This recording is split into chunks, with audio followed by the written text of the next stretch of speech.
Pengetahuan Alam untuk SMP kelas 8 tahun 2021. Bab 2. Struktur dan fungsi tubuh makhluk hidup. Subbab C. Sistem pernapasan.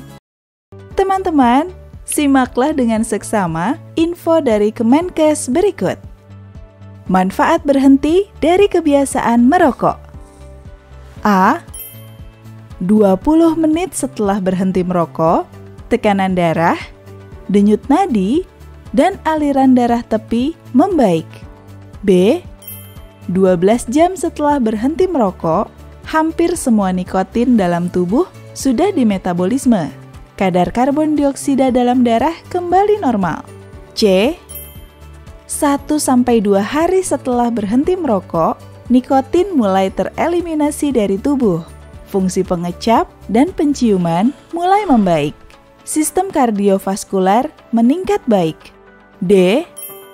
5 hari setelah berhenti merokok, sebagian besar metabolit nikotin dalam tubuh sudah hilang. Fungsi perasa atau pengecap dan pembau jauh lebih membaik.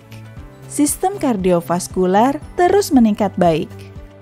Telah dijelaskan bahwa setelah 5 hari seseorang berhenti merokok, maka sistem peredaran darahnya sudah membaik. Jadi, apakah ada hubungan antara berhenti merokok dengan sistem pernapasan dan sistem peredaran darah? Mari kita bahas di subbab ini. Tubuh kalian membutuhkan oksigen untuk melakukan respirasi seluler. Respirasi seluler adalah suatu proses yang terjadi di dalam sel saat glukosa dari makanan yang kalian makan dipecah dengan bantuan oksigen, sehingga menghasilkan energi. Selama proses respirasi seluler, karbon dioksida dan air menjadi sisa hasil respirasi sel yang dibuang ketika kalian menghembuskan napas. Energi yang dihasilkan digunakan oleh kalian untuk beraktivitas. Teman-teman yang baik, ketika kalian bernapas, udara yang kalian hirup terkadang bercampur dengan debu, asap, atau bahkan virus atau bakteri. Udara akan melewati hidung, faring, laring, trakea, lalu ke bronkus, dan terakhir paru-paru. Berikut akan dijelaskan mengenai struktur dan organ pernapasan pada manusia. Pertama, hidung. Udara masuk ke dalam tubuh melalui hidung dan mulut. Rambut-rambut di dalam hidung berfungsi untuk menangkap partikel-partikel besar yang masuk bersama dengan udara yang kita hirup. Udara kemudian masuk ke dalam rongga hidung. Sel-sel di dalam rongga hidung menghasilkan mukus atau lendir yang berfungsi untuk melembabkan udara serta menangkap lebih banyak partikel yang masuk. Bagian selanjutnya ialah faring, laring, dan trakea. Setelah dari hidung, udara akan menuju faring atau tenggorokan. Baik hidung dan mulut terhubung dengan faring, jadi udara dan makanan masuk ke dalam faring.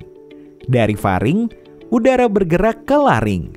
Di dalam laring, terdapat pita suara, tempat penghasil suara. Udara kemudian bergerak menuju trakea. Ketika kalian sedang menelan makanan, maka trakea akan tertutup oleh epiglotis, sehingga makanan tidak masuk ke dalam saluran nafas. Sel yang melapisi trakea memiliki silia, yaitu rambut-rambut halus yang memiliki gerakan seperti menyapu. Silia berfungsi untuk menyaring udara yang masuk agar kotoran tidak masuk ke dalam paru-paru. Silia akan mendorong lendir yang telah menangkap kotoran-kotoran yang masuk dari trakea ke faring, kemudian dengan cara batuk, maka kotoran tersebut akan terlontar keluar. Bagian yang terakhir ialah bronkus dan paru-paru. Setelah dari trakea, udara akan menuju bronkus kiri dan kanan, kemudian menuju paru-paru. Paru-paru adalah organ utama dari sistem pernapasan. Di dalam paru-paru, bronkus bercabang-cabang menjadi bagian-bagian yang kecil. Dan di ujung cabang kecil tersebut, terdapat kantong kecil yang berbentuk seperti anggur. Kantong-kantong kecil ini disebut alveoli atau jamak alveolus. Alveoli diselimuti oleh pembuluh darah kapiler, dan disinilah tempat pertukaran gas antara oksigen dengan karbon dioksida. Teman-teman, sama seperti pergerakan tubuh manusia lainnya, bernapas juga dikendalikan oleh otot. Paru-paru dilindungi oleh tulang rusuk yang ditempeli oleh otot-otot di sekitarnya. Di bagian bawah paru-paru juga terdapat otot yang besar, kuat, dan berbentuk seperti kubah. Otot tersebut dinamakan diafragma. Ketika kalian menarik napas, otot yang ada di tulang rusuk kalian akan berkontraksi sehingga tulang rusuk akan naik ke atas. Diafragma pun berkontraksi yang semula melengkung menjadi mendatar.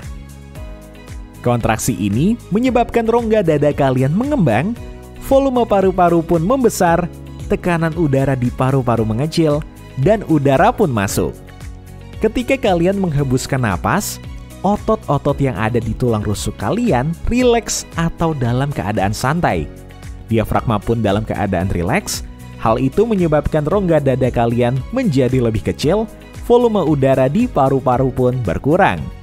Sementara tekanan udara di paru-paru membesar, udara siap untuk dikeluarkan. Teman-teman, bayangkan jika kalian adalah setetes darah. Dan inilah perjalanan kalian. Dimulai dari darah dipompa dari jantung, lalu kalian akan melewati arteri, kemudian ke kapiler yang membungkus alveolus. Saat itu, kondisi kalian membawa banyak karbon dioksida dan sedikit oksigen. Ketika sampai di alveolus, kalian tidak sabar untuk menukar karbon dioksida yang kalian bawa dengan oksigen yang ada di sana. Sekarang, kondisi kalian membawa banyak oksigen dan sedikit karbon dioksida. Kalian siap untuk mengantarkan oksigen ke sel-sel tubuh yang lain. Saat di sel-sel tubuh, kalian menukar oksigen yang kalian bawa dengan karbon dioksida yang merupakan sisa metabolisme dari sel. Kalian angkut kembali menuju jantung untuk kemudian dibawa kembali menuju paru-paru. Proses pertukaran antara oksigen dengan karbon dioksida dan sebaliknya disebut pertukaran gas. Kapiler dan dinding alveolus sangat tipis, sehingga sangat mudah untuk dilewati oleh beberapa zat. Ketika oksigen masuk dan menuju alveolus, oksigen melewati dinding tersebut, kemudian menuju dinding kapiler, lalu ke darah. Hal tersebut juga berlaku untuk karbon dioksida dan air. Begitu pentingnya peran sistem pernapasan kita, sehingga kita harus benar-benar menjaganya agar tetap sehat ya teman-teman. Halo teman-teman, rokok sudah tidak asing lagi bagi masyarakat Indonesia.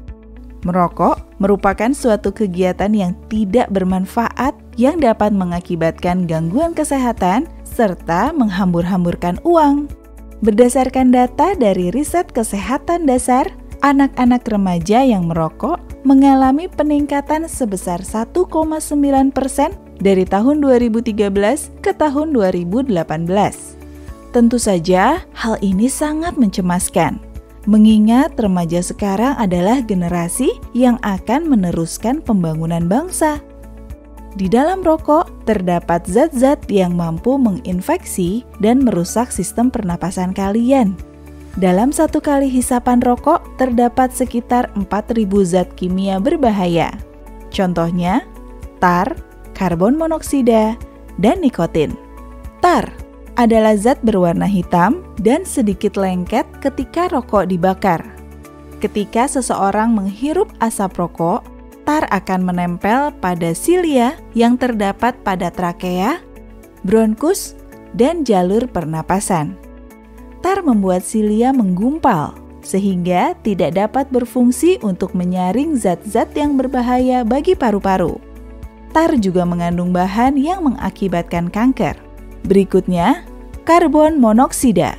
Ketika rokok dibakar, akan dihasilkan suatu gas yang tidak berbau dan berwarna disebut karbon monoksida. Gas ini sangat berbahaya karena mampu mengikatkan diri ke hemoglobin dan mengambil sebagian tempat oksigen, lalu turut dalam proses peredaran darah. Tentu saja, ini menyebabkan jumlah oksigen yang diantarkan darah ke seluruh tubuh menjadi berkurang. Untuk mendapatkan oksigen, maka seorang perokok akan bernapas lebih berat dan detak jantung pun akan meningkat. Banyaknya karbon monoksida di dalam darah meningkat seiring banyaknya rokok yang dikonsumsi.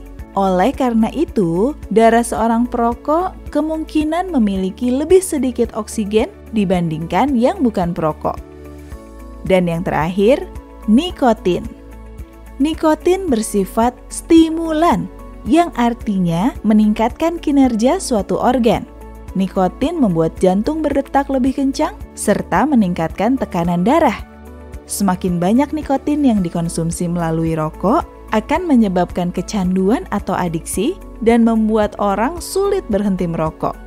Teman-teman, apakah kamu tahu kandungan dalam sebatang rokok? Di dalam sebatang rokok terkandung lebih dari 4.000 jenis senyawa kimia, 200 zat berbahaya, dan 43 zat penyebab kanker atau disebut karsinogenik.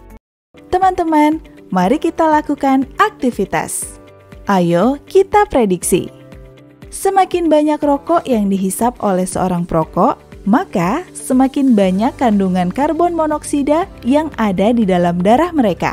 Suatu grafik menampilkan data kadar karbon monoksida dalam darah berdasarkan konsumsi rokok per hari.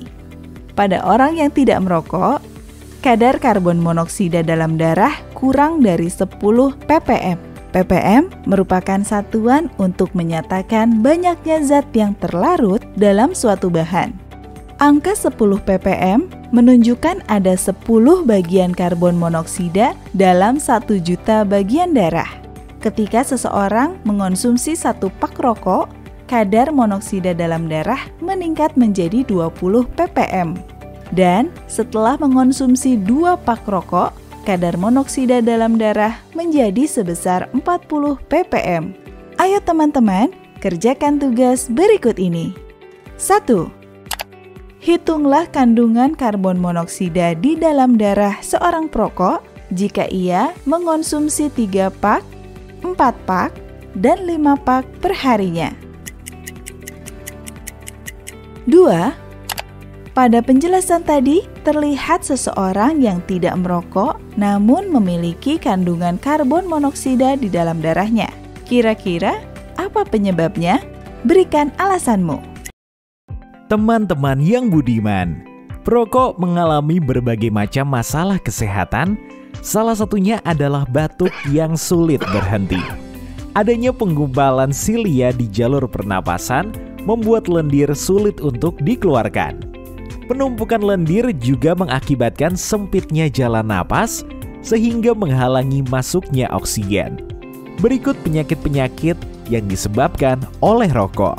A. Bronkitis. Bronkitis adalah iritasi yang terjadi pada jalur napas atau bronkus.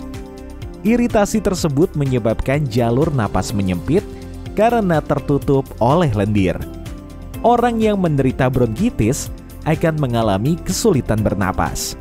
Jika iritasi ini terus-menerus terjadi dalam waktu yang lama, maka akan menjadi bronkitis kronis yang menyebabkan kerusakan permanen pada jalur napas atau bronkus. Pada paru-paru yang sehat, tidak ada lendir-lendir di dalam bronkus.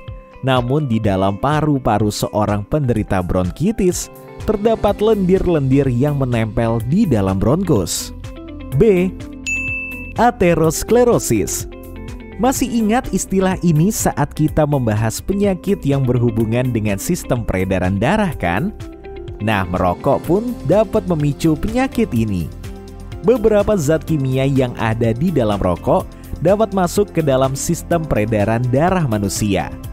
Zat-zat tersebut mengiritasi pembuluh darah. Iritasi tersebut ikut berkontribusi dalam penyumbatan lemak pada pembuluh darah. C. Kanker paru-paru. Pada tahun 2018, penderita yang meninggal akibat kanker paru-paru di Indonesia mencapai 26.000 jiwa Berdasarkan sumber Yayasan Kanker Indonesia tahun 2020, penyebab dari kanker paru-paru adalah kebiasaan buruk merokok. Ada sekitar 50 zat di dalam rokok yang menyebabkan kanker. Sel kanker tumbuh dan mengambil alih tempat di paru-paru yang dipergunakan untuk pertukaran gas. Akibatnya, pertukaran gas antara oksigen dan karbon dioksida menjadi tidak maksimal sehingga sel kanker yang menyerang paru-paru membuat paru-paru menghitam dan fungsinya mengalami penurunan. Dan yang terakhir, D. Emfisema. Emfisema adalah penyakit yang merusak bagian paru-paru, yaitu alveolus, sehingga penderita penyakit ini tidak dapat mengambil oksigen maupun mengeluarkan karbon dioksida secara maksimal akibat penderita memiliki nafas yang pendek. Penyakit ini bersifat permanen, bahkan jika seorang perokok berhenti merokok sekalipun. Tidak hanya perokok saja yang mendapatkan efek buruk dari merokok, orang di sekitarnya juga. Orang di sekitar perokok yang mendapatkan efek buruk dari seorang perokok disebut perokok pasif. Mereka juga menghirup asap rokok serta kandungan bahan kimianya secara tidak sengaja, sehingga mereka pun dapat terpapar penyakit-penyakit yang telah disebutkan tadi. Berikut adalah risiko yang didapat oleh perokok pasif. Perokok pasif 3 kali lipat lebih berisiko dari perokok aktif. Tidak ada bebas risiko bagi perokok pasif, meskipun sedikit terkena asap rokok, tetap ada zat kimia yang masuk ke dalam tubuh dan memicu masalah kesehatan. Apa saja masalah kesehatan tersebut? A. Penyakit jantung. Berapapun usia Anda, menjadi perokok pasif berisiko berpenyakit jantung dan stroke. B. Gangguan pernapasan. Perokok pasif berisiko memperparah asma, sulit bernapas, batuk berkepanjangan, sampai alergi. C. Kanker paru-paru. Perokok pasif berisiko terkena kanker paru-paru, terutama jika tinggal serumah dengan perokok. D. Bayi mati mendadak. Jika bayi atau anak kecil menjadi perokok pasif, mereka berisiko mengalami sindrom mati mendadak. E. Sistem imun anak. Sistem imun mereka masih lemah. Risikonya adalah pertumbuhan paru-paru yang lambat, asma, radang saluran pernapasan, infeksi telinga, pneumonia, dan batuk berkepanjangan. F. Kematian dini. Rokok mengandung kimia berbahaya. Sekali seseorang menghisap dan mengeluarkan asapnya, kimia itu terpecah dan membahayakan. Perokok pasif berisiko terkena penyakit sampai kematian. Teman-teman, ayo kita berikan solusi. Nanti kita akan mendengar curahan hati seorang perokok pasif. Seorang remaja bernama Kiki. Dia menceritakan curahan hatinya pada sebuah jurnal. Hai teman-teman, namaku Kiki. Aku seorang remaja berusia 14 tahun. Aku memiliki kakek yang sangat aku sayang. Kakekku adalah seorang perokok. Dia telah merokok selama lebih dari 30 tahun. Kakekku tinggal di suatu daerah di Jakarta. Setiap mengunjungi beliau, aku selalu memberitahunya untuk berhenti merokok. Merokok sangat buruk untuk kesehatannya. Aku pun memiliki alergi terhadap asap rokok dan tembakau. Jadi jika aku memeluk kakek ketika beliau sedang merokok, maka penyakit asmaku akan kambuh. Bagaimana cara aku memberitahu kakek agar percaya bahwa merokok tidak baik untuk kesehatannya serta kesehatan keluarganya juga? Setelah mendengar curhatan dari Kiki, apa saran kalian untuk Kiki agar ia dapat menemukan solusi bagi masalahnya tersebut?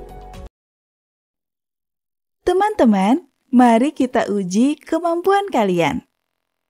Simak pertanyaan-pertanyaan berikut dan berikan jawabannya. 1. Di bagian manakah suara diproduksi? Pilihlah jawaban yang benar. A. Faring. B. Laring. C. Trakea. D. Alveoli. 2. Penyakit yang disebabkan karena rusaknya alveolus pada paru-paru sehingga menyebabkan kesulitan bernapas adalah A. Emfisema. B. Aterosklerosis. C. Bronkitis. D. Asma. 3. Apakah fungsi alveolus? 4. Manakah bagian dari sistem pernapasan yang menghubungkan antara mulut dengan hidung? 5. Jelaskan proses pertukaran gas di paru-paru. 6. Silia dan lendir bekerja sama untuk menyaring udara yang kita hirup. Bandingkanlah persamaan dan perbedaan dari keduanya.